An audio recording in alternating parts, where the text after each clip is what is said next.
Matt, off the top of your head, do you know what the top comment is on our last podcast?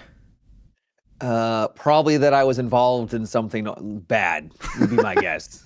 would be my assumption. That's a pretty good guess, to be honest, Matt. Pretty good guess. Okay. I've trained our viewership well. It says congrats to Matimio. Wait. Okay. Was it something along the lines of I was the one who sold EA to the investor companies? Was it me? Was it all my fault again? I didn't have to make the joke, Matt. It's congrats to Matimio for closing that deal for EA. What did I do this week then? What Microsoft? What did I do this time?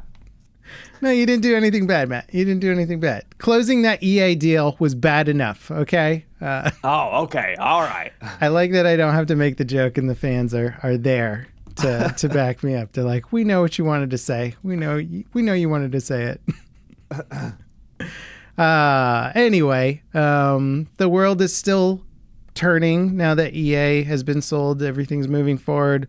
Battlefield's coming out if you're listening to the podcast on Wednesday, it's coming out in 2 days. Yep. I assume you're going to be playing it on Friday. You're going to hit that ground running. That's the plan. That is definitely the plan. Yeah. Did you see the, I don't think we covered this. I think this news came out like right after we recorded the podcast last week, but it was the season 1 roadmap for Battlefield 6. Did you see it? I did see it. Yeah. I don't know if we discussed it though. Yeah. It seems solid. It's 2 maps, one remade map, not remade map, but it's going to have like a winter theme for the holiday season. Mm-hmm. But yeah, two new maps and new weapons and things along those lines. Yeah. Looks good. Yeah. It is good. Like compared to past games, the launch could happen. There could be a huge disaster and they're like, all right, you're getting your first content patch in like 4 months. And we're like, cool. Yeah. So we're going to sit here and wait for you to like work through all the crazy bugs and stuff for 4 months. So this looks like they're starting off on the right foot here. It's exciting. I mean, like, I feel like almost an abuse victim talking at this point where I'm like, it's fine. It's good. It's not a bad thing. I feel like I've been trained to accept like decent as like amazing at this point, but. Well, I did mention, so the thing that I like is that the first map will come out like 2 weeks after launch. Mm-hmm. Which is very quick. It's a very quick turnaround. These maps are already ready, by the way. We could be playing them day one. This one leaked months ago also, by the way. Like we saw pictures of it. And I was like, hey, have you seen the new map thing? Yeah. Yeah. If you guys remember X Defiant, that game, they were going to be releasing a map every single month. And they were doing that. And then they shut it down because they were like, well, this isn't making us any money, so they shut it down. They had like 15, I don't know, it was 15. It was like 10 maps already ready to go. Mm-hmm. And they just launched them all at once because they were ready. And I think that hopefully DICE has a plan to do something similar, not crash and burn like they did, but where they've got a lot of maps already in development or already done. Yeah. And they're sitting on them so that they can release them on a steady and regular basis, because you can't make a map very quickly and you got to have a lot of build-up time. So I disagree. Yeah. If you can add snow to a map and call it a new map, I think you can make a map pretty quickly. Well, I don't. Yeah. Okay. Well, fair enough. I'm fine with that, of them having a snow version of a normal map, and as long as it changes stuff up in an interesting way, that'll be cool. And then we get like our Division New York City, and then our like summertime New York City map to fight on, which looks cool. If I built 15 maps and I was in charge of the launch schedule, I'd be like, just launch it with 9. Just launch them, right? And we'll drop 1 a month, and people will like sing our praises. It's gonna be great. Well, that was more of just an illustration of it takes a lot of effort beforehand to get that moving, and I have a feeling, hopefully, that's what they were doing with Battlefield 6. Mm-hmm. They did mention in the article that this is going to compete with the most amount of like post-launch content as past Battlefields. It's like, all right, well, we had premium in the past, and that was 4 maps an update with like 10 weapons. So, dude, good luck. Have you I challenge anyone to like Wikipedia the maps in Battlefield 4, like just the whole list of maps that came out for BF4. It is. There's so many maps. Extensive. Yeah, there's a lot of content in past games. If they can keep up with that, that'll be amazing, dude. We're gonna have maps to be like, I don't even think I've played this map before. What map is this? Like, I can't wait for that moment where I'm like, what is this map? I was working on a video on like the craziest maps that have ever been in a Battlefield game, and it took me back to Heligoland Bite. Do you remember that one from BF1? I probably played on it, but I didn't play a lot of Battlefield 1 DLC, so. Okay. It was the naval map where it was just like a full naval battle. Yeah. And they added blimps just for one map. They added these custom blimps that could drop bombs, and you could be a gunner on top of them and shoot down planes coming in. Yeah, they were fun. Yeah, it was a cool map. It was such an insane concept. And you're just like, yeah, they were just dropping stuff. Like the devs were just like, I don't know, this seems like it'd be cool. Let's make a all-out naval warfare map and just throw it in, because they already had the boats, and they're like, we got to make a boat-only map. Like, let's do it. Yeah. Fingers crossed. They're on the right track. This is what I was hoping for. Not, no, like you said, no information at all until like months and months after the release. So this is a good start. Yeah, and they're doing what I want them to be doing, which is they're reusing assets to a degree. So one of the maps, the second map that's coming, is called California Resistance, which I don't know. I just grew up in California. It just seems funny to see them in the middle of the conflict now. And the map screenshot is like tennis courts and palm trees and stuff. I'm like, okay, yeah, they're going to put up a real good fight.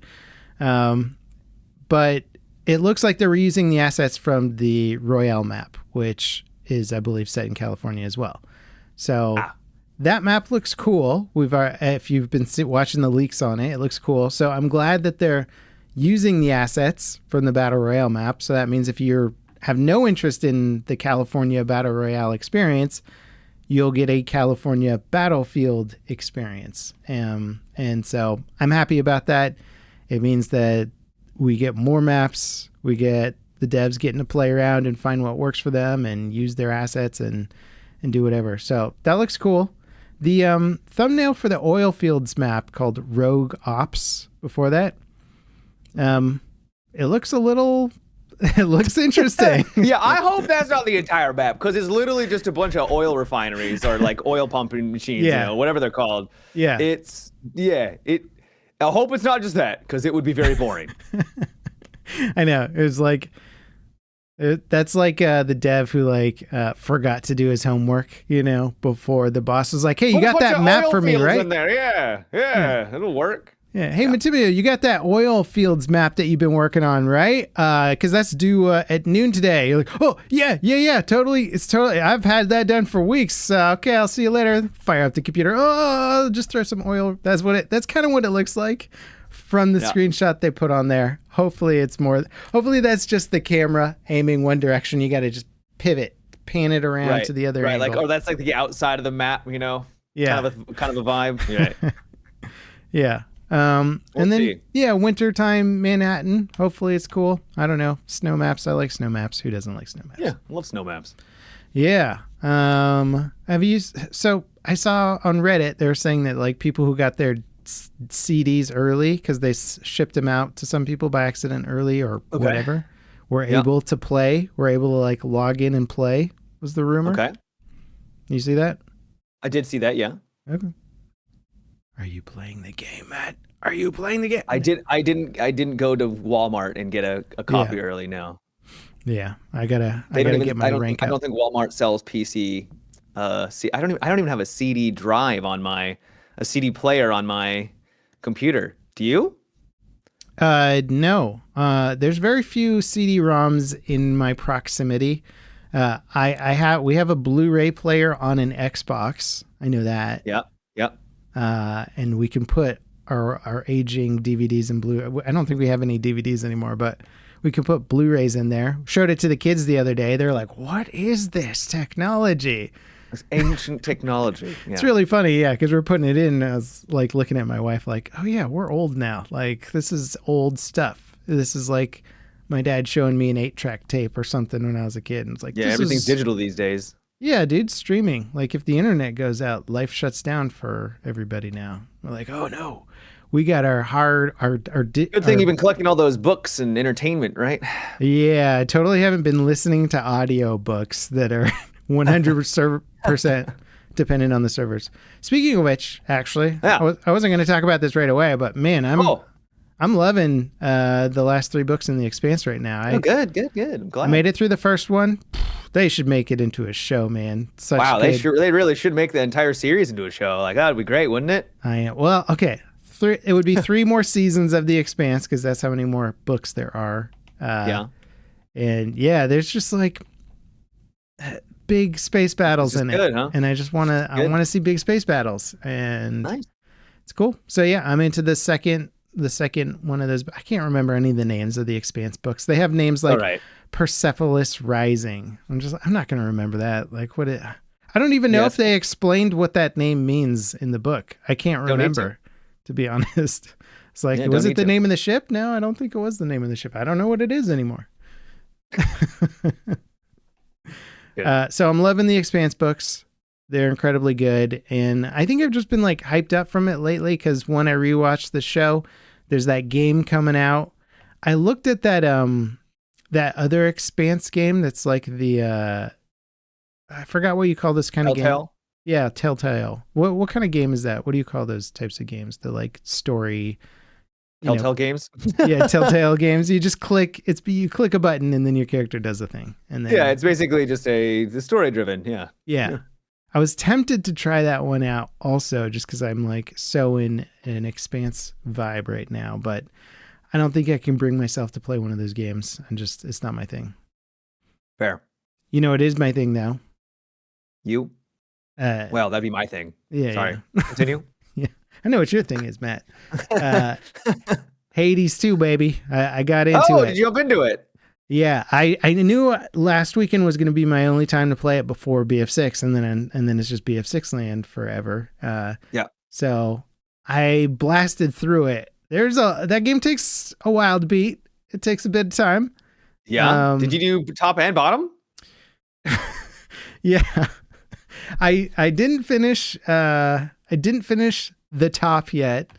Okay. I made it to the last guy and was like, all right, okay. Yeah. Right. Yeah. This is fun. So I made it to him a few times and just got my face smashed through the floor, basically.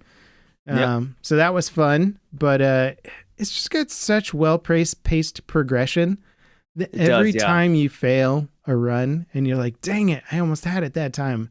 You come back and they're like, well, here's 2 or 3 cool new things you can add to your lineup and try those out. And you're like, all right, I see what you're doing here.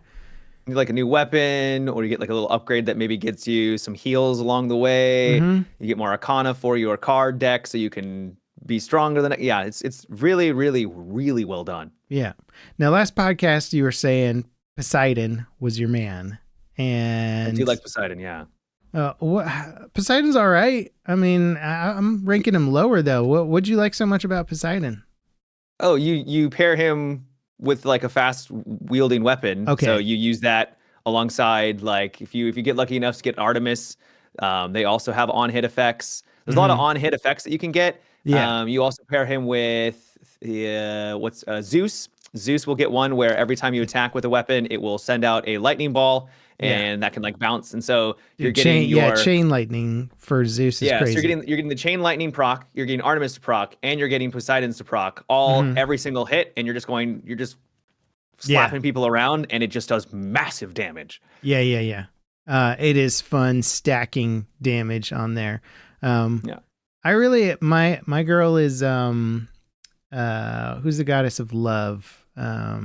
Aphrodite. Yeah, she's fantastic too. She's super good. Yeah, I start off my runs with her if I'm doing a melee build or something. Yep. You get that. Yeah, you can't go wrong with her at all. Crazy close quarter. Even if you're doing a ranged build, her damage multiplier is so strong that you just get in close to a guy and shoot him with your staff or whatever you're using, and just get tons and tons of damage. It's really fun when your build starts to really synergize and you're like, dang, I'm cooking right now. That's when That's peak Hades right there. That's what's fun about it, is that it feels, because when the game came out, it was damn good, but I didn't really feel like I could figure out a build very easily. And then now I don't know what they've done, but it just feels very natural to be like, oh yeah, this is going to absolutely synergize with what I'm going with right now. And it felt like it was very organic to be kind of guiding you towards maybe a certain build or whatnot. One thing I wanted to note really quickly is they have these challenges. I don't know if you've done those yet. Yeah. That give you an idea of potential play styles that you may not have originally thought of yourself.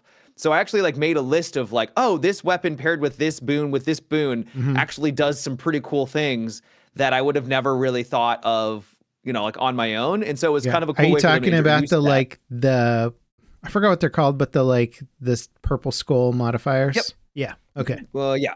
Well, not purple skull modifiers. So it's maybe you haven't gotten there yet. Okay. But there's maybe not. Like a crystal. There's like a kind of a black and purple crystal that you can go into, and it's chaos challenges. Okay. That are different difficulties, and they give you a loadout, and that loadout kind of guides you into a play style. Oh, sick. I haven't gotten to that yet. No. Yep. You know what I'm liking about this is like, so Hades 1, really enjoyable. I went through and did the whole campaign, which is like kind of spoiler, but once you beat the last boss, the game gives you a big incentive to keep going and keep beating the last boss in different ways, and it evolves, and that was really cool and fun.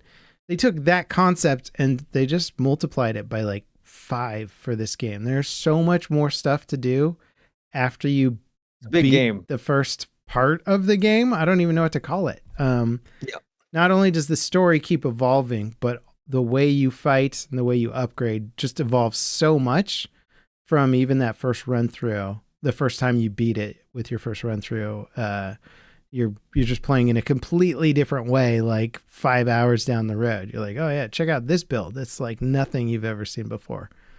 It's fun. It's cool. I like it a lot. Love the art style. Love the voice acting. Story's fun. It's sort of like Greek god soap opera, A little bit, yeah. Yeah, it's fun. They all kind of screwed each other over, and they're like kind of like each other, but kind of don't like each other. You can get in the hot tub with people you like, like. Boy, have I. It's a it's a soap opera. I like it. It gets 2 thumbs up for me. I'm gonna keep playing it because I got more stuff to do, man. I gotta master all my weapons, man. I gotta get all my keepsakes. I'm at 29 Arcana. I still got to get that 30. That 30 I'm at 29 as well. That 30 is a beast. That's going to be a bit of a rough one, yeah. Yeah, it goes from like, here, use a little bit of this to upgrade, use a little bit more, and then to get the last one, it's like, yeah, so you're going to need like more than you used for all the prior upgrades and like all these other really hard to acquire items. Good luck. For one more point. Yeah, for one more point. But that one point is really helpful. Is it? I haven't done the math yet. Depending on your build, yeah. It can definitely change some things for sure. Yeah. So I won't spoil it, but the boss that I'm stuck at, that memorization attack, is that what you're talking about last time? Oh yeah. That's not the final boss though. Oh my God, really? You haven't gotten okay. Yeah, that memorization attack sucks, doesn't it? You were saying that was hard last time we were talking, and I thought, so the memorization attack is brutal because the punishment for failing it is like... It's like your health, death. All of it. Oh my God, it's brutal. And then if you beat the first memorization attack, you're like, okay, I got it. And he's like, oh, you can memorize 3. How about 7 or whatever the heck he throws at 5, you? But yeah. 5. Oh my God. It's too much. And it's not my recommendation, this isn't spoilery, is put your character in the position it's supposed to be so that you, for the first time it happens, you don't take any damage, and then memorize the 4 after that, and then say it out loud. And that makes it a lot easier so that way you only have to remember 4, and you're saying them out loud, and it's easier to remember that way. Yeah. That's my trick. And boy, it still sucks. Yeah. I really don't like it. I like... Yeah, no, I hated it too. I still don't like it because I hate memorization and stuff. So, yeah. Yeah. And it's not one of those things where you can just like somehow outbuild the mechanic. Nope. You can't like just because in Hades 1, you could get a build that was so strong you'd run into Hades and kill him in like less than 30 seconds or less or something. Yeah. And this one is like, no, you're gonna have to go through that sequence, and if you can't do it, you're dead. That's it. Have fun. Yeah. Well, I technically did brute force it because I had 3 or 4 death defiances, and I just tanked all of them. Yeah. Not on purpose, but I was able to just be like, ah. Yeah. Eventually, the game's like, so you can't beat it. Eventually, you'll get so much extra lives that you can just brute force your way through a mechanic, which is good. It gets everybody there, but yeah, the memorization thing is. I understand all the pain you were talking about last week now. Yeah. And great game though. Yeah, I'm loving it. Great still. game. Like I'm thinking about. I go to sleep. I'm like, I wonder if I did that build with this thing and then that thing, and then I can't go to sleep because I'm thinking about 80s 2 builds. Fantastic game. Love it. Couldn't recommend it enough. Did you see XAI Game Studio? Did you see that? X as in Twitter. Okay. Did you see the announcement from Elon about his new game studio that's gonna... I did hear some things. Yeah, I didn't look into it though. It's worth looking into for the humor because he posted a thing, or his studio posted a thing, something that was saying that like by the end of the year or by the end of next year, something like that, they're gonna have a game that is built using like full AI generative tech or whatever. And just the video that they showed of it looked awful. It looked like if AI had made Battlefield, but just weird and terrible and wonky. And you're like, why would I play that over Battlefield, or even then the free to play copycats of Battlefield that are out there? Like, any of that would be superior to a janky looking AI, just horrible looking game.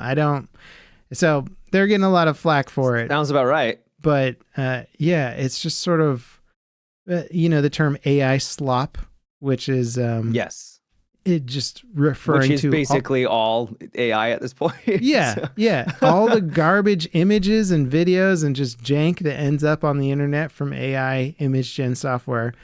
Call it AI slop, and now we're getting AI game slop soon to come. Can't wait. Yeah, there's this ad on Twitch lately where there's like this anime girl. I can't remember the name of the game, but it's advertising obviously for you to come and play it, and it's her talking to you through the ad. But you'd think that their ad would be polished and it'd be well done to make it feel as organic as possible, because it's a game about talking to her. You're supposed to talk to her and she talks back at you, and that's how you're supposed to solve the problems that she encounters. But she goes around and says like, you can say anything you want to me because I'm AI generated. And I'm like, what? You approved this? Like, this is the thing you want representing your game, and you just let that go through? Like, what are you doing? That is super weird. Not surprising at all. That it's really funny. That tech is going to get better. Like, it's going to get better. Earlier this year, they had AI Darth Vader in Fortnite, right? And people broke it very quickly and showed how silly it was and potentially inappropriate it could be as well. Yep. Turns out learning language models have kind of an infinite number of loopholes because they're incredibly complex and not a single person understands them. So easy to break. I like I do like that concept of having an AI language model in a game that is a handcrafted game, and the AI can like be a detective or help you solve stuff or respond to you more naturalistically, but it's not quite there yet, but but that would be like concept. A tool that would be limited in scope and scale, where you've designed it in a way where like it's an innkeeper and they've got a predefined amount of things that they can talk about, and they can't like all of a sudden start discussing, sports or something like that, like modern sports. Like it's only within that little area. But if you could communicate over your voice, with voice, or that'd be kind of cool, right? If it worked properly. But that needs like a lot of handcrafted development time to make that work, and that's not really what usually these things are. I think what's probably going to happen is they're going to get that tech to a point where they can just sell a developer a package where it's like, hey, this is not going to break and it's all set up for you now. So right, here's how to build out your stuff. But right. It'd be cool to like, there's so many games that have like your little helper guy that goes with you. Like, I don't know, Destiny, Peter Dinklage's little character. Oh, yeah. Hasn't been Peter Dinklage in like 10 years, but yeah, I know. hear you, hey, man. It's been a while since you played. It's all right. I'm hip. I know the Macarena. Okay. So, but what I'm saying is there's lots of characters like that in video games. If you could make those characters AI and then you could just be like at a point in the game and be like, huh, I wonder what that means, and have it like chime in and like have a conversation with you, that'd be kind of cool. But I'm sure that is coming down the road. No doubt. It probably no doubt yeah. something like that is coming. Or maybe it'll be a thing where maybe they'll pre-record a ton of voice lines or a ton of types of responses, and then the AI will interpret what you're saying, and then it'll be able to like put together a response from some pre-recorded stuff or something. Yeah. Yeah. That would take a lot of effort though. Holy. Yeah. Yeah. So speaking of Destiny, which is Bungie, did you hear that Marathon's having another closed test this month? No, I did not. No. So Marathon, not dead in the water. I mean, a lot of people didn't think it would be. Well, I mean, I honestly didn't know. How surprised would you be if you saw an announcement that says, hey, we're pulling the plug on Marathon? I wouldn't be surprised, but I would be a little surprised, if that makes any sense. Like, yeah, I'm not expecting it, but if it happened, I'd be like, okay, I guess I can see it. Okay, so yeah. You're expecting them to go through with pushing the game forward and doing an actual launch, but if they canceled it, you wouldn't be like, what? Where'd that come from? Yeah. Because it's certainly gotten a lot of flack so far, and it's being compared to a lot of other games that just seem to be doing a lot better than it. So tough road ahead, but they are doing a closed test this month. They announced what's going to be in it, or is it just a play test? Play test. So they've made changes. It's closed, so you sounds like a whole lot of nothing. Well, I think they're not really giving us much info on it. They don't want us. Okay. Because I think they're at the point now where they're like, if they say stuff, they're just going to get so much flack where they're just like, you know Probably. what? We'll take the feedback from the people who are actually in and playing the game and not everybody coaching from the sidelines over there. Well, it doesn't help that they recently had a raid, I think, that came out. I think there was an expansion. Man, it's hard for me to keep track, but they had a big raid that launched, and not only did it not do very well in terms of like, because normally there's like a huge watch party going along. There's the whole raid. Everyone's trying to be the world first. Like the player numbers swell during and like it swelled a little bit based off of, maybe the previous couple of weeks, but yeah. Not only that, but a lot of content creators announced that they're going to be stepping away from Destiny for a while so Destiny is not in a great spot currently. They are definitely struggling. So if there was a time for them to come in with a game to swoop in and solve all their problems, it would be Marathon, but it's tough. I mean, like, I feel like I've gone through it with Battlefield, so I can empathize where you're like, yeah, you build a channel around a franchise that you love, and then that franchise starts to drop the ball, and you're like, hey guys, we had a nice, good thing going here. What's going on? Well, it doesn't help so Datto is, Datto. Datto does Destiny. Yeah. Is he still doing Destiny? Well, Datto doesn't Destiny apparently anymore. Oh, he's no. transitioning. Well, he I'm sure he'll come back. But he basically said he's going to be stepping away. And I think one of the big reasons was also the community apparently was being really hard on him too. So it wasn't just the fact that the game itself is a little lackluster, but the community is pretty toxic, which is unfortunate. It's unfortunate. Yeah. Why do gamers got to be gamers, man? Like, I don't know. I see this happens a lot, but people are like, oh, not this same old game again. That's the usual gamer complaint, right? Is like, this game is too similar, doesn't do enough new stuff. And then a studio will come out with this crazy new, exciting new game, and they'll be like, oh, what's this game? It's so weird and I don't like it. And you're just like, okay, man, like, there's no winning. There's no winning. Remember, there are different people with these complaints, but I do For sure. For sure. There's always enough people to complain loud enough that it just feels like no matter what your option is somebody's upset about it for whatever reason. As easy it is to group everyone up into a monolith, the internet is not just a singular voice. But no, it's just I do one hear person. You. Yeah. Just one man. Just one dude. Yeah. No, I know. But gamers, I do speak of gamers as like this sort of universal body, which obviously there's a lot of mature, well-intended people out there who give good feedback. And for every one of them, there's like another person out there who's like, this game's the worst. You guys should shut your studio down. I hate it. And you're just like, hey, man, like, yeah, chill out. Yeah. Speaking of shutting down studios, kind of sad to hear it, but David, do you know David Goldfarb? He used to work on Battlefield games. Oh yeah, I think I heard about this, but I'm trying to remember what you're gonna go for it. Okay, go for it. He's been working at a studio called, I think it's called Outsiders, and they made Metal Hellsinger. Is that the name? Metal Hellsinger, yeah. Hellsinger, that's it. Awesome game. So yeah, cool game. I think it did well. I think it was a pretty big success. Yeah. So Funcom, they're the people who own them, and the people who just published Dune, which was also a big success from what they said anyway. That we thought, yeah. They're shutting stuff. They're firing people and shutting stuff down. They just shut down his studio, which is, I don't know. I don't know why it's happening, because all the articles are like, so after a big successful launch with Dune that they said was profitable and everybody's happy, Funcom's like trimming the fat, firing people, closing studios and stuff. And it sounded like they were well into whatever project they were working on, so they just pulled the plug on it, all of it. Well, that's too bad.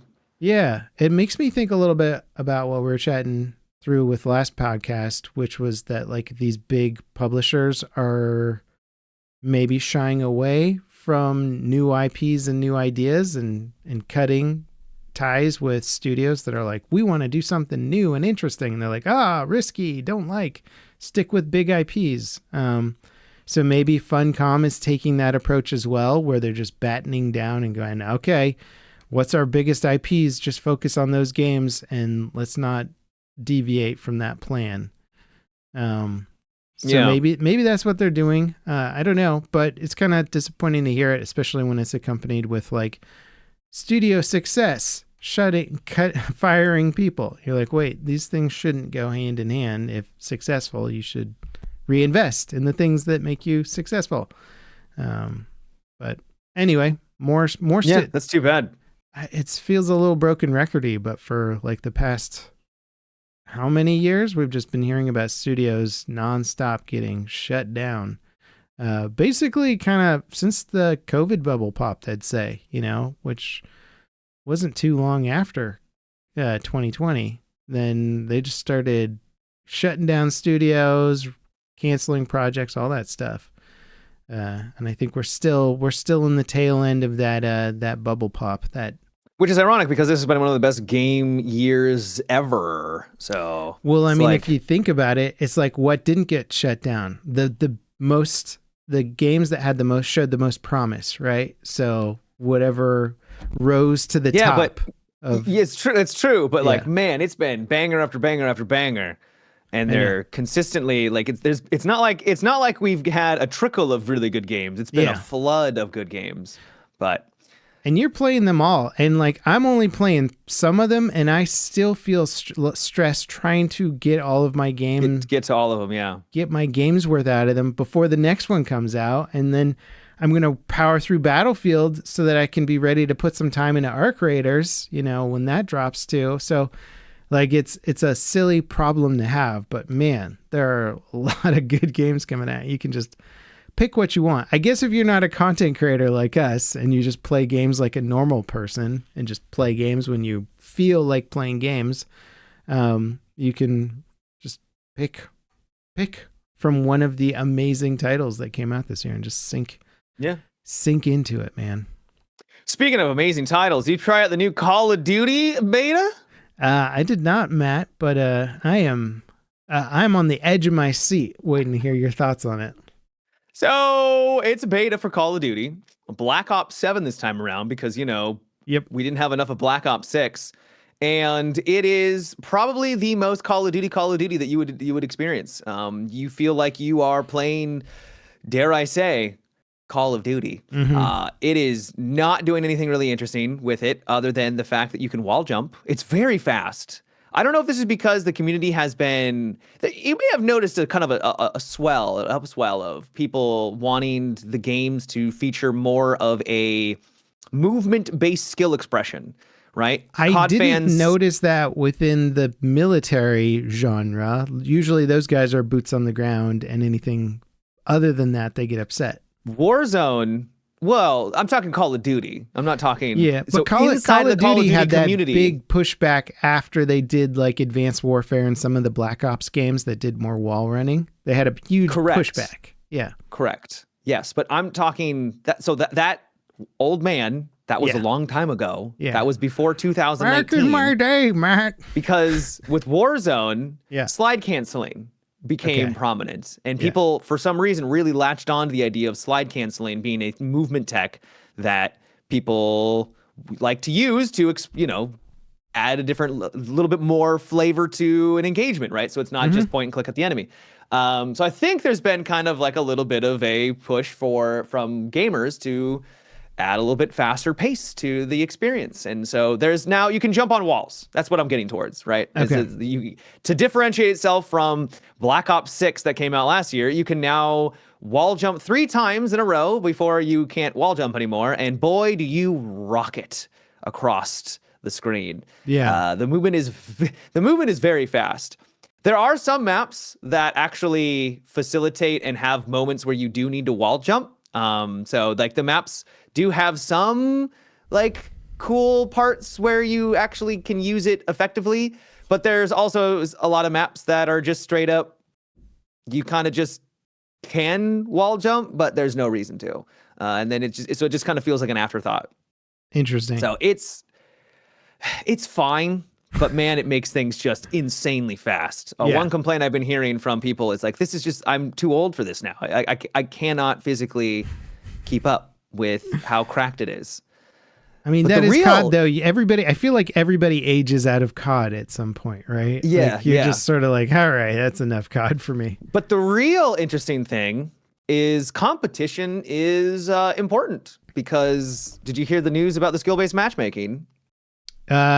Not the latest You are stuff. not paying attention to the most important franchise in the world, Level Cap. I'm kidding, by the way. Yeah, I'm sorry. I've been very wrapped up in Hades and Battlefield 6. Hades and your audiobooks, it's fine. Yeah. So they announced a couple days after the beta had gone live, the closed beta, it's now available to everyone, that they added in a open or looser skill-based matchmaking playlist where it does not prioritize SBMM as much as the normal version. As much, like whatever that means.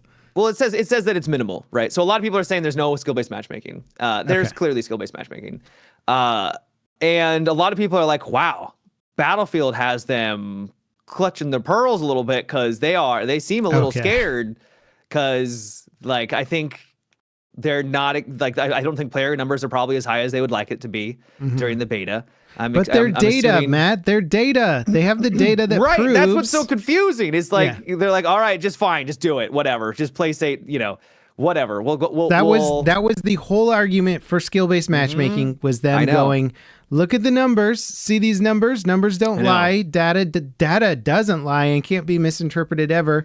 And our player retention is much higher when we have heavy skill-based matchmaking on. Therefore, we're going to do it forever. They had a big article about it, and I don't think they were lying about it. Yeah. So let me continue. Day one that I played, it was Call of Duty, but I was getting slammed, bro. I was getting it was tough.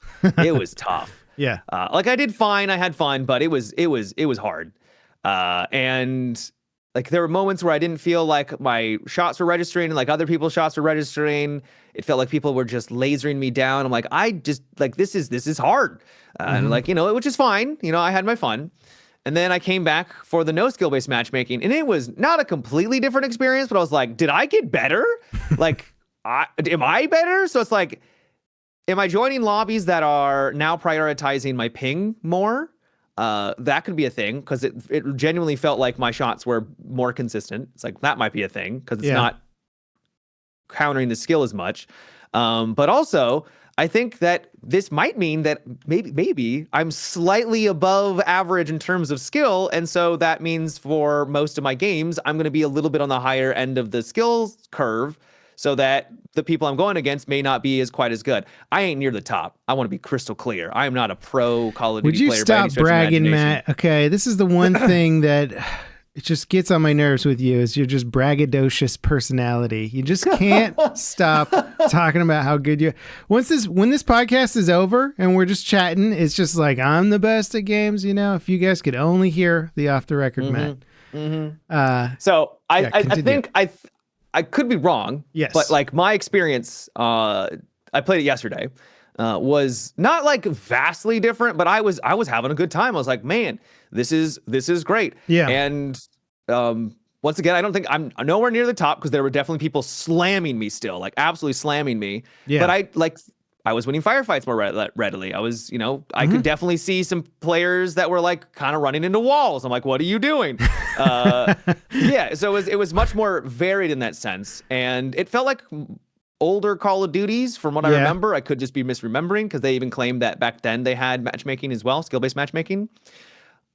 The thing is, though, I did notice more games where people were leaving halfway through. I had a lot of rounds where it was only like me and another guy and like 5 other, 6 other players. So that's what I remember. Yeah. Old gamer guy over here. I can't hear you right now. That's weird. How about now? I can hear you now. Yes. All right. I think I just knocked my microphone cable out. That's fair. Well, that's what old gamer guy over here remembers, because back in the days of, I don't know which Call of Duty this was, but if you were doing well in a match, or if somebody else was doing really well in a match, the servers would just drop out before they were over, and people would just leave and go find another game or quit entirely.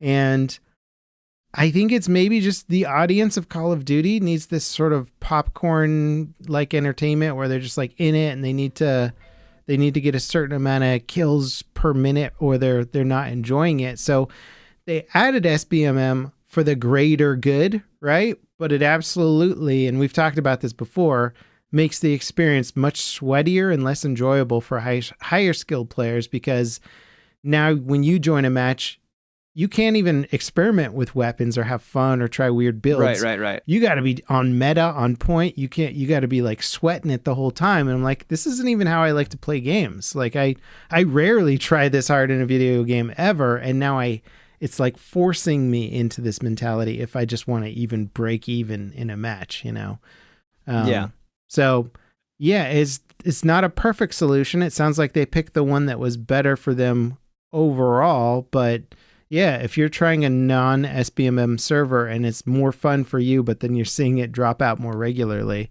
it's interesting. I think I would still pick the server where people kind of drop out of a little bit more regularly, because that's the thing is I genuinely had a good time. Is it Call of Duty? Yes, but I was having a ball, and I will admit it's because I was doing better. Like my kill death ratio was higher. Not that that's the only thing that matters, but I just felt like I was doing consistently better the entire time, and obviously that's gonna make it more fun. I wasn't destroying people, but so it was for absolutely.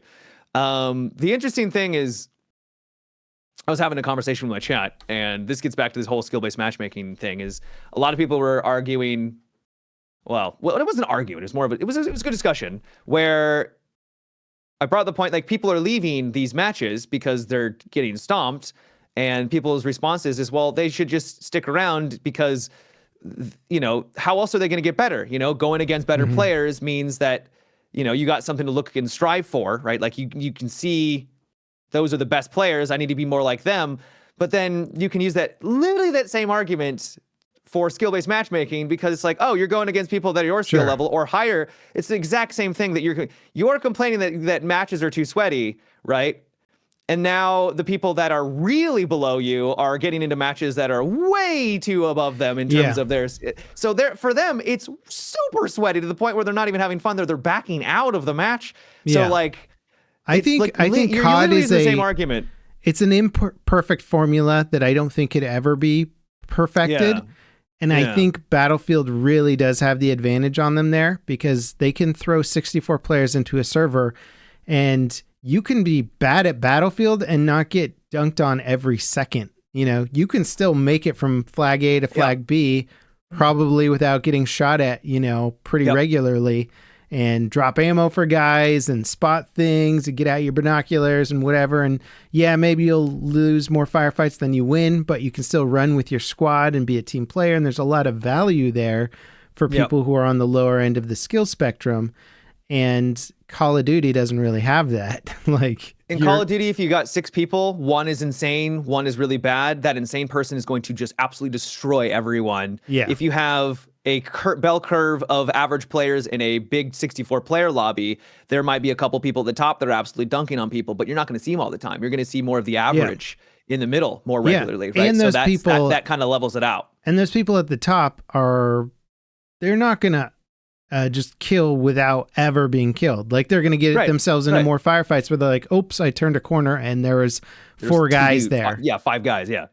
And there's only so much you can do at that point. So, it's just better set up for that where you don't need to be so aggressive with SBMM. And I don't know what to do with Call of Duty because Call of Duty is quite literally designed around what is essentially a TDM format, just close quarters, fast paced, find the guy, shoot him, keep moving. Like that's what it is. And it's by its nature kind of sweaty. And I think it's become less interesting to me because there's only so long you can go with that before you're like, oh, there's nothing really beyond this. It's just me refining my aim and movement endlessly. And there's not like an extra level of depth with teamwork or communication or vehicle gameplay or high level map strategy or whatever like that Battlefield offers. So Yeah, I think we're just old, Matt. That's not really our game anymore, you know? Well, I mean, I had fun. I mean, I was Matt, doing okay. You talked about it like it was a chore to play the game. You're like, I came back and then I tried this and it was way more fun, less awful than it was before, you know? I mean... I will say, this does feel like the year for Battlefield to really kind of... I don't know if they're going to sell more, but... Black Ops 7, I definitely think there's going to be some fatigue. There's already some fatigue for me to play. Mm-hmm. So it feels, like I said, more of the same. It's more Call of Duty. They're not really differentiating itself too much. And then you got Battlefield coming out. It's like, hey, granted, it feels like a return to form for Battlefield, but, you know, it really feels like it's more than just a return to form, right? It's very immersive. The beta was so cool. The beta was great. Yeah. I'm really excited for Battlefield's launch. I mean, I am skeptical on some fronts of it. I do think it's going to be like weak in certain areas, but I think players are going to forgive it because it just isn't a bad game. You know, it's going to be a good game overall with, I think, some weaker maps.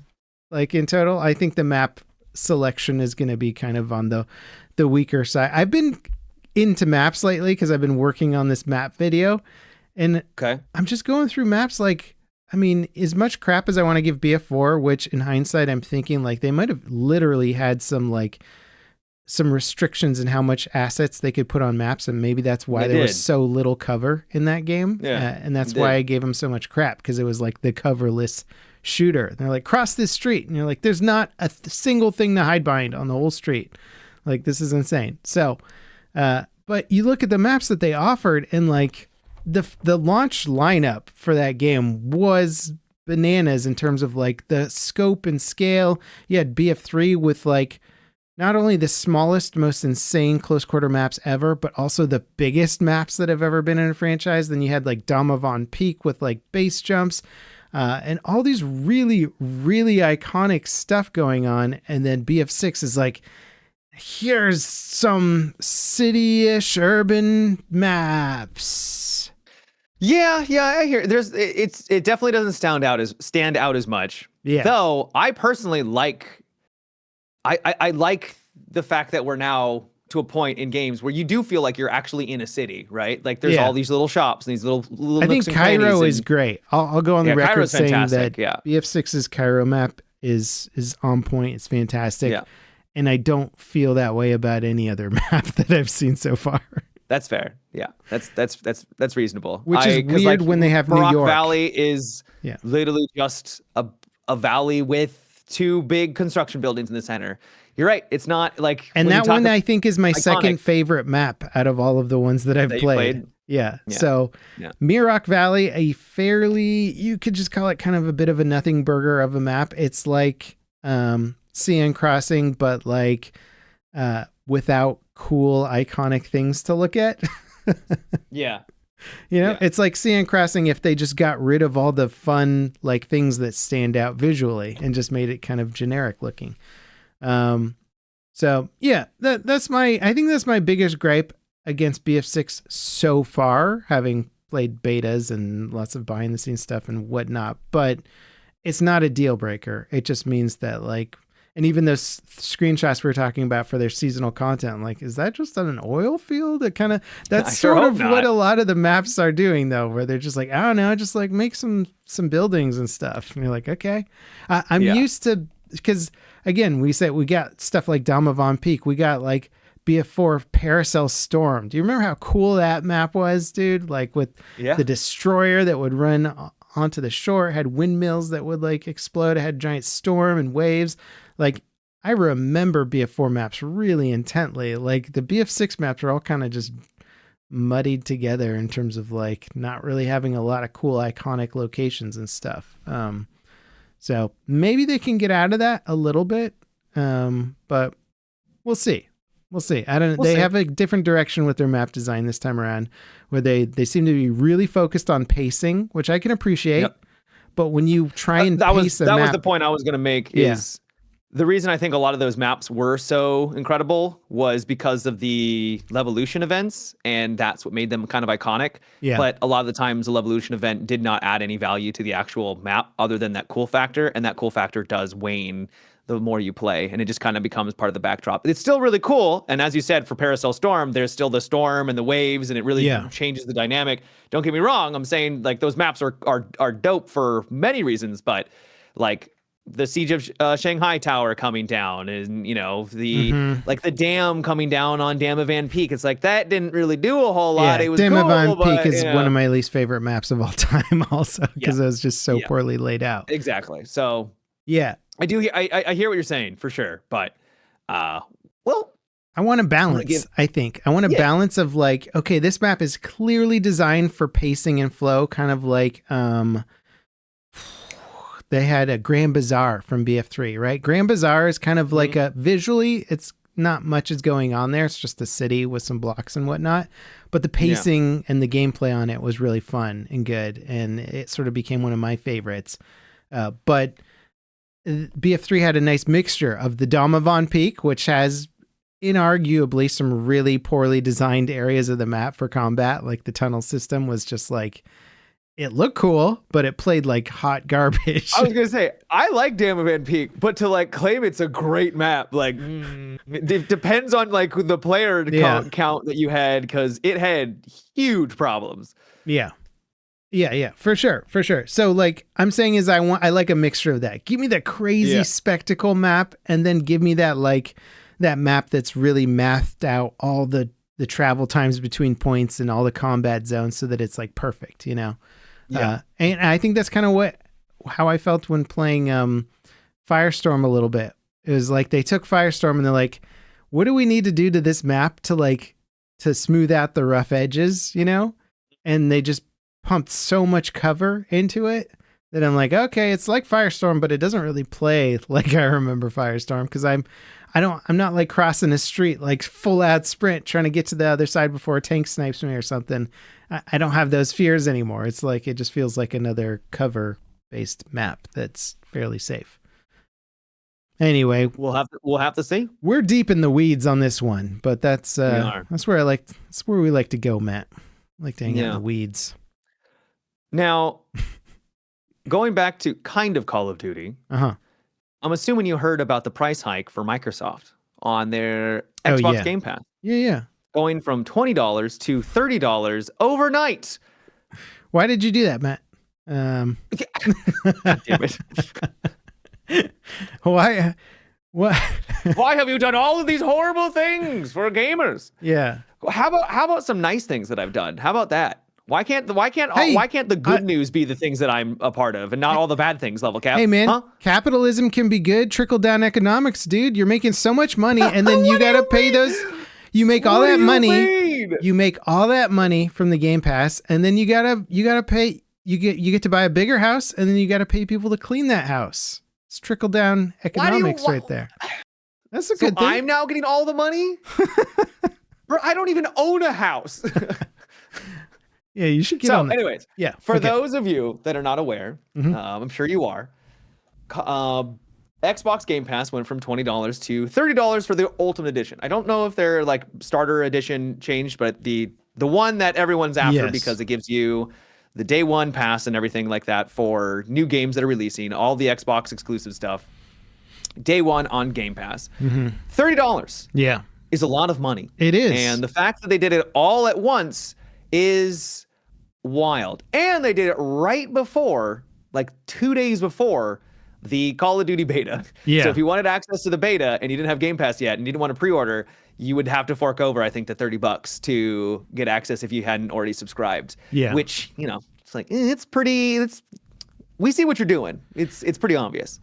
Yeah. The thing that I saw is that apparently Microsoft made $300 million less than expected on Call of Duty purchases when the Game Pass was introduced and they included Call of Duty inside of the bundle. Oh. And so I think they might be trying to be like, whoopsie. Yeah. We overestimated. Everyone's playing Game Pass and we're not making as much from it that we thought we were going to, and less people bought like the actual game, from Steam or whatnot, or from whatever. And we need to make that money back. So that could be that's a little bit of the theory of what's going on. Yeah. I think that's a pretty good theory. They're trying to find that sweet spot where they make the most money, right? So you're like, right. Well, obviously if we increase the price of Game Pass, lots of people are going to unsubscribe. How many people? Are we going to make more money than we did before? And those people that unsubscribed are now just going to buy Call of Duty and not do Game Pass or whatever. Right. So maybe they'll find out whatever price ratio works the best for them. I will say $30. I mean, at that point you're like, okay, well that's like an indie game a month that you could buy outright, or a AAA every 2 months. Yeah. Yeah, exactly. So it's not $20 is more in the realm of like that's almost like I can justify it. You can do it with almost out thinking, right? Because a lot of people have said, like in the indie game world, if a game they have their indie game like non-thinking price where it's like, if it's $20 and it looks cool, I'll just buy it, and they don't give it a lot of thought. Once it hits that 25 or 30, they all of a sudden sit down and like, I don't know, 25, 30, so it's wherever we are economically. And I'm sure Microsoft is trying to figure out the right calculation there. But yeah, I think that $30 price point is where a lot of people throw in the towel, and it's for them to figure out if whatever makes them the most at that point. I'm sure they've run the numbers. They've got a lot of important people that are, I'm sure, accounting and making sure that what I love about that, Matt, is like you could have a giant team of people with their spreadsheets and charts and whatever, and like your guess is as good as mine. 10% drop in in subscriptions, but we're going to make up for it by the $30, right? Realistically, I think you or I could just make a ballpark guess, and we'd probably have a similar accuracy ratio as those dudes. They're like, I don't know. Yeah, probably. Maybe 50-50. So rumor is that the subscription, the cancellation website crashed because there were so many people trying to cancel. I saw that. Like, this is not looking good. Now, how many people actually did that? This might be a slow trickle where people who aren't as in tune will eventually be like, wait a second, what, honey, why is there $30? What is this $30 subscription? What is this? Right. Like, oh, I didn't know about, when did that change? And then they cancel, right? Like, so it could be a couple months down the line where people are like, no, way too much money. Yeah. And I think it might have to be like what a lot of subscription services are becoming now, where you subscribe for a month or two and then you have to unsubscribe because you can't. If you subscribe to all of them, gaming, your news, whatever, your media. Yeah, you're going to be paying hundreds a month. Insane amounts. Yeah, it's nuts.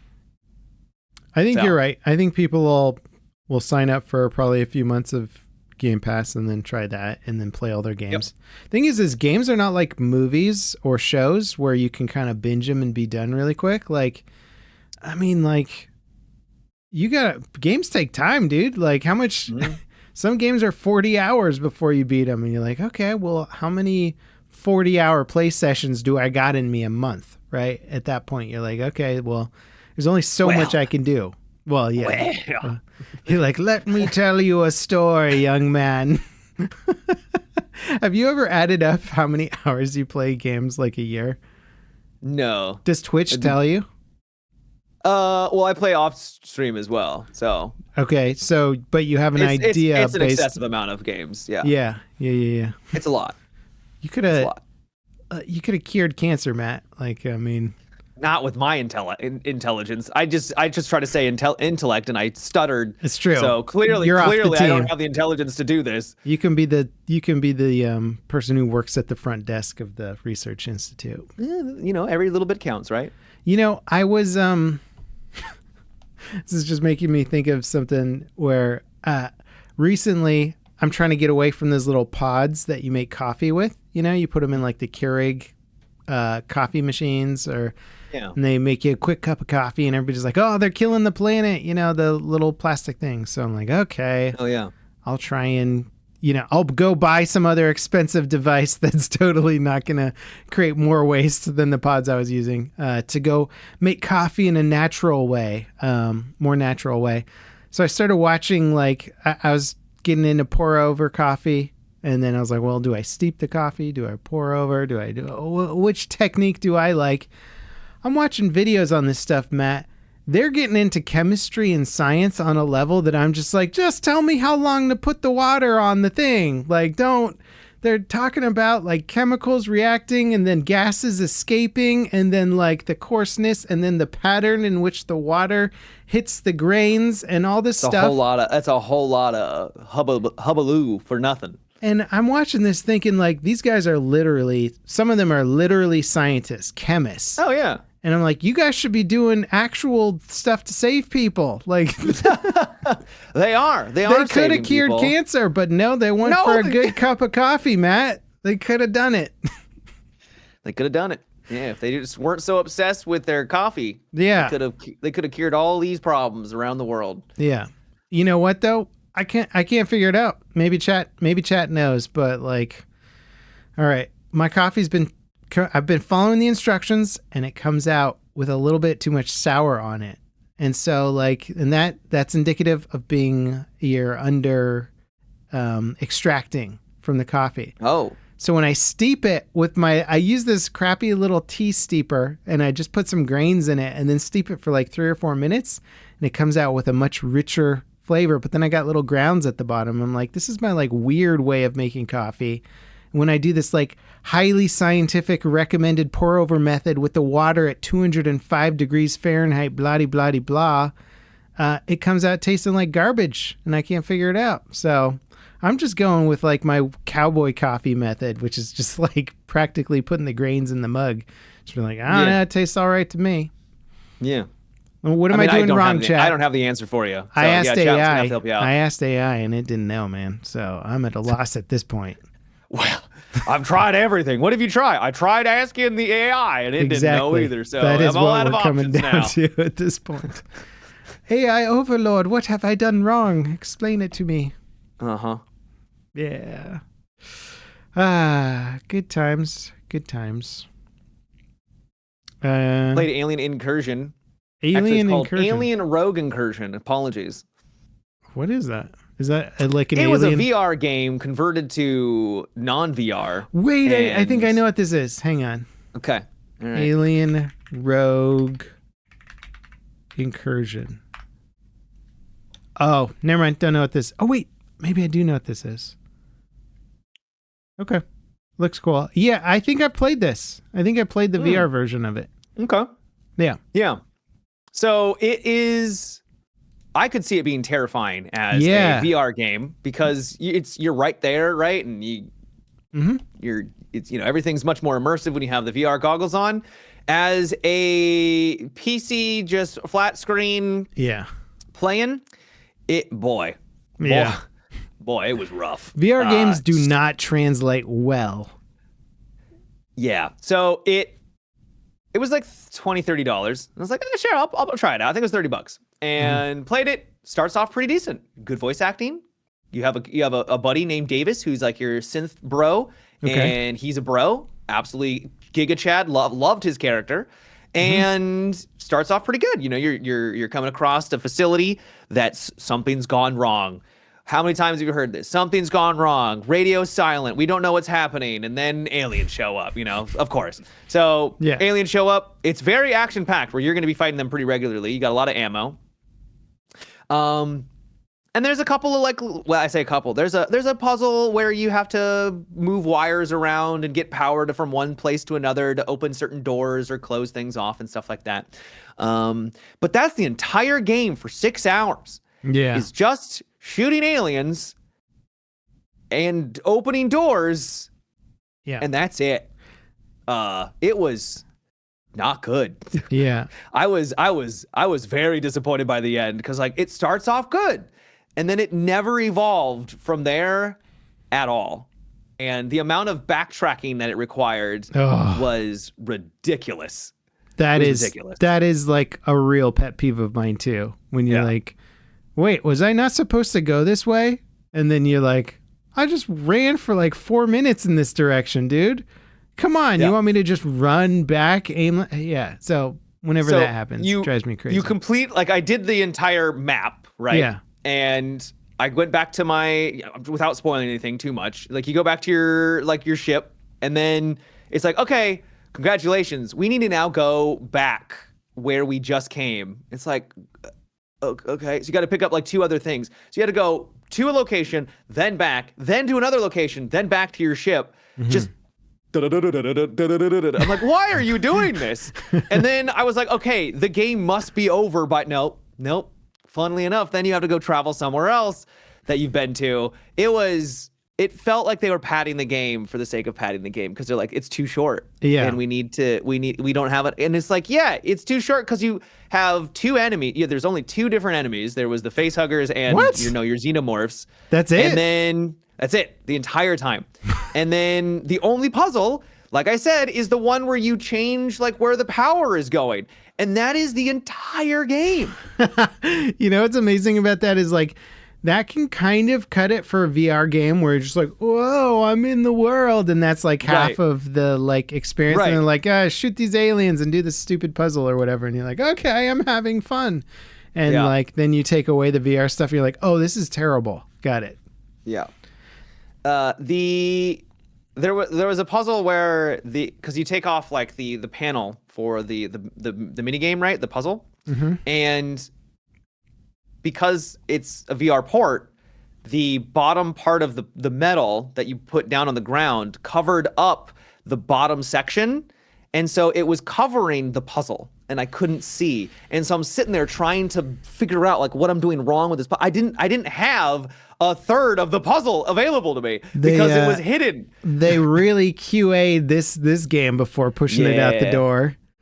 Should we play it all the way through before we launch it? Nah. It's fine. Ship it. Because if you were in VR, you'd just be you could just look over. You could just peer into the actual but you can't do that on PC. So I literally had to back out, look to see where the wires were going, back in, and then try and get it to where it needed to go just by memory. Yeah. So.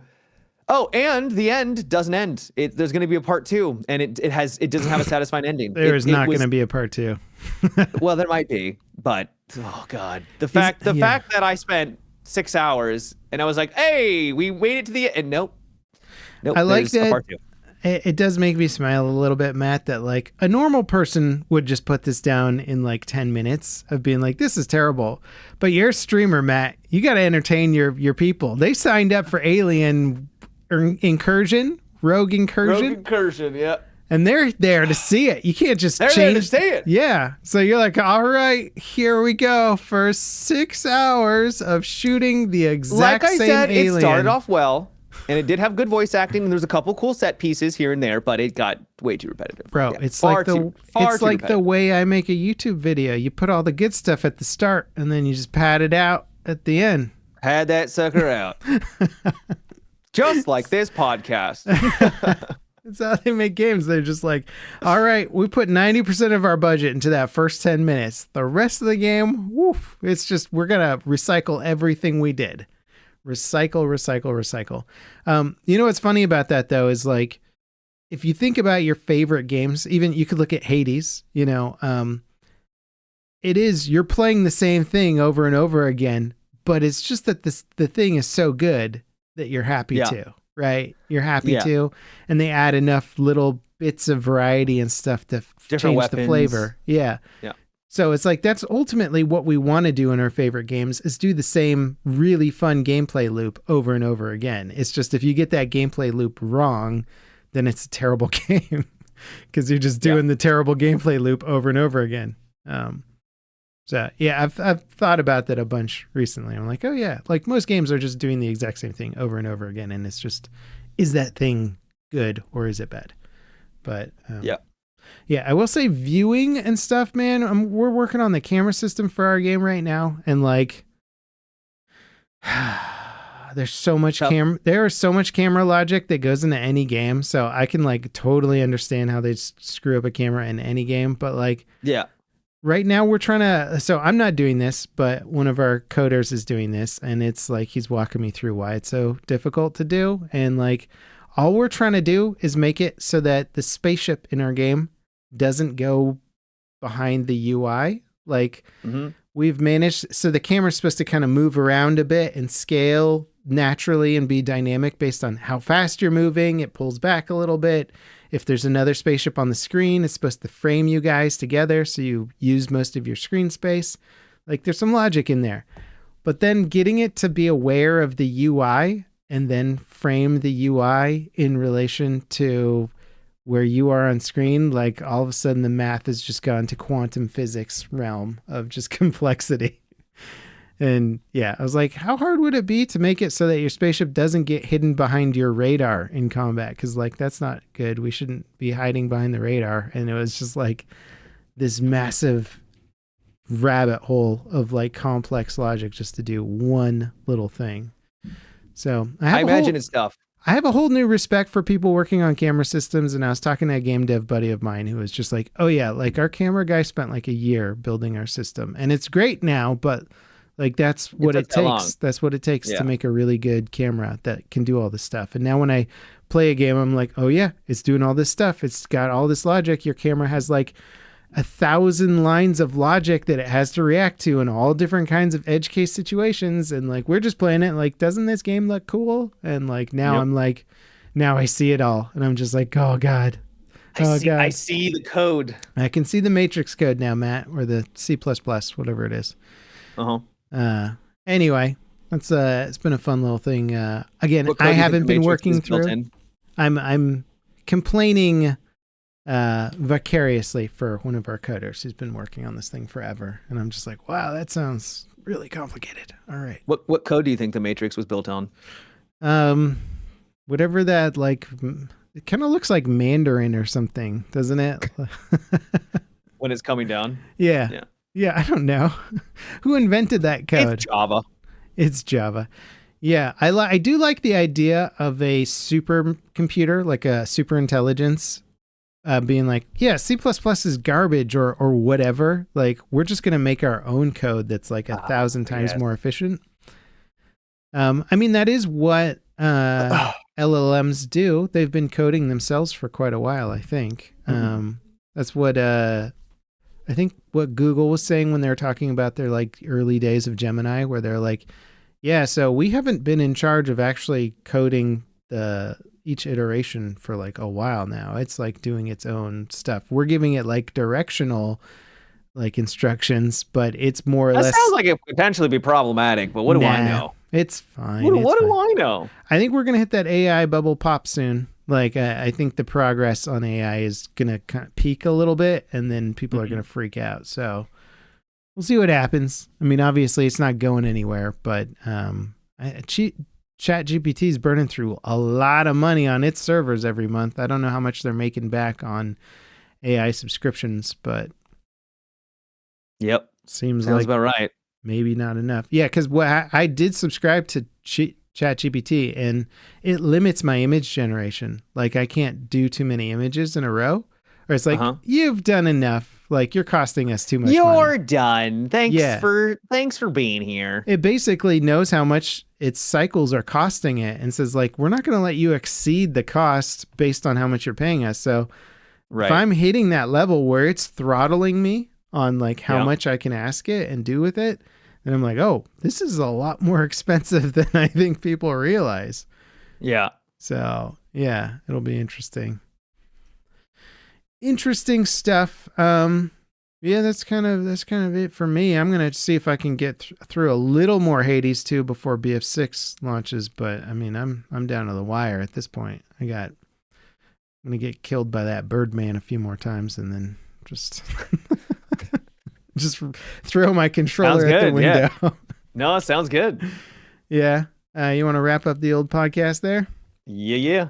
All right. Well, everybody, thank you so much for dropping by. Gosh, next time we're going to be talking about how much we love Battlefield 6 now that it's out. Oh, I hope so. Holy, I hope it's a good launch. Yeah. Yeah. Fingers crossed. I think it will be. And thank you guys all for dropping by. If you want to check us out on our Patreon, you can come by and watch us record the podcast live and hang out for a post-podcast chat.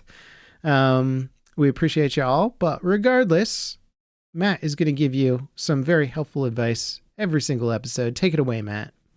So if you're going to the Xbox Game Pass store and you're like, hey, this is too much money, and you're like, $30 is too much. If you're on PC, there's a PC version that's $16.50 a month instead of $30. Now, you would be probably forgiven to not know that was the thing because it's literally hidden. So you've got like the options at the top, and then there's a little button at the bottom. You click on that, and it'll actually show you the PC version with all its benefits. It comes apparently with PC Game Pass Day 1 access. So unless you don't want all the bells and whistles of the $30, like EA, Ubisoft Connect, and stuff like that, just get that instead. It's way cheaper. It's like literally half. So that's my advice to you. That's some pretty darn good advice. I didn't know that existed either. Look at that. I'm saving people money, potentially.